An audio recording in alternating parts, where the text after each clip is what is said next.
Hi, I'm Random Trashy and welcome to the channel. So today I've got a review of some more magazines. This is the Socom Gear License 190 round Lancers. So Socom Gear actually sits in the licensing for Madball, which is in there with Troy Industries and a ton of others. They create some really solid products, and these are quite pricey magazines. As you can see, some really nice detail on there, and I'll quickly put a picture up there of them up close just because the camera might not focus in on all that detail. But the detailing on the shelves inside and a nice clear plastic outside is really nice. Detailing along the top. How you would take these apart, I don't know. They do look like quite a complicated system, and being 190 rounds, they are at the very top end of the mid-cap range. I would imagine that most milsim sites are probably going to frown upon these being above the kind of 150 round range.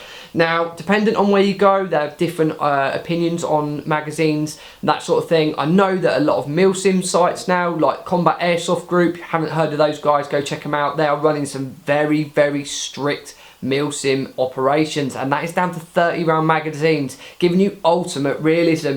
So something like this is probably not going to be applicable for those type of games, but for your standard skirmish, these things are going to be perfect. One word of warning that I will give you from the off: although they've got the very Gucci looks and they've also got the price to go with them, these are coming in at about $65–70 for a box of 5, which in comparison to Aries mags, things like that, Madball mags, they are at the upper tier of the price range. The other problem you may have, just reaching over for my G&P, if you want some information on this gun, guys, head back to the channel. There is a full review of it. There is a massive issue with this going in the G&P. It just doesn't seem to fit well at all, as you can feel that snapping out of the catch. Now, I don't want to do any damage to my gun, but as you can feel, there is no solid catch for the magazine to actually sit in. It feels like it's actually pushing against the bottom of the hop-up unit, whereas this standard Aries magazine, as you can hear, straight in there, nice and locked in. There's no movement there at all. So that is something that you may want to be aware of if you are a G&P user. As you guys know, I'm a massive fan of the Aries guns. They're so solid, and coming at a really good price point as well. I'm just going to reach over and grab this. This is my AM014. If you are interested in this gun, again, head back to the channel. There is a full review, shooting, chrono, everything of this. Going to drop this Aries magazine out of here. As you can feel, nice press of the button. Again, very tight. Now, I don't want to force this, but it's still not quite, even with a hard push, it's not quite in there enough. So that may be a problem for some of you guys. I don't know the compatibility. I know my friend who I actually am borrowing these off to do the review, he's running an ICS. Whether they fit in that, I'm not sure if he's tested it out yet, but there is definitely compatibility issues with the Aries and the G&P.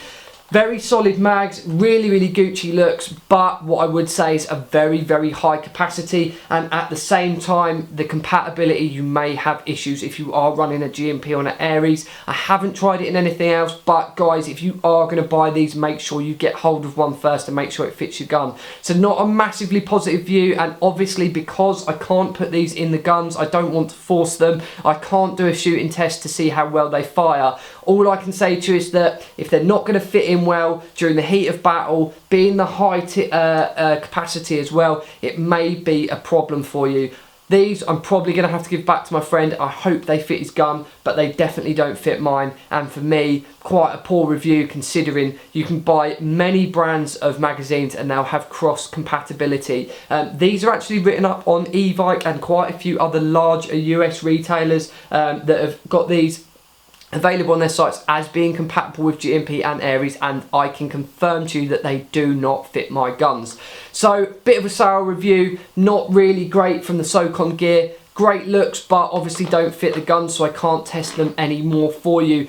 Hopefully that's enough information and a bit of a prior warning if you are looking to go out and buy these. If you do want my recommendation on magazines, I've got to tell you that Aries mags, they're cheap, they're 120 rounds, they're nice and light with the pull cap on the bottom, and I think they come in at about $30 for 8, $30, $40 depending on where you're looking. So absolute bargain. If you want my recommendation for a simple, easy to use mag that's nice and solid and that will work in G&P and Aries guns, then that is what I would go for. So sorry, but if you do want any more information on these, or you do want links to them just in case, comment in the box below. I will add a link to where you can get these from. But other than that, they're not the magazine for me. Thank you very much for watching, and I will see you all soon.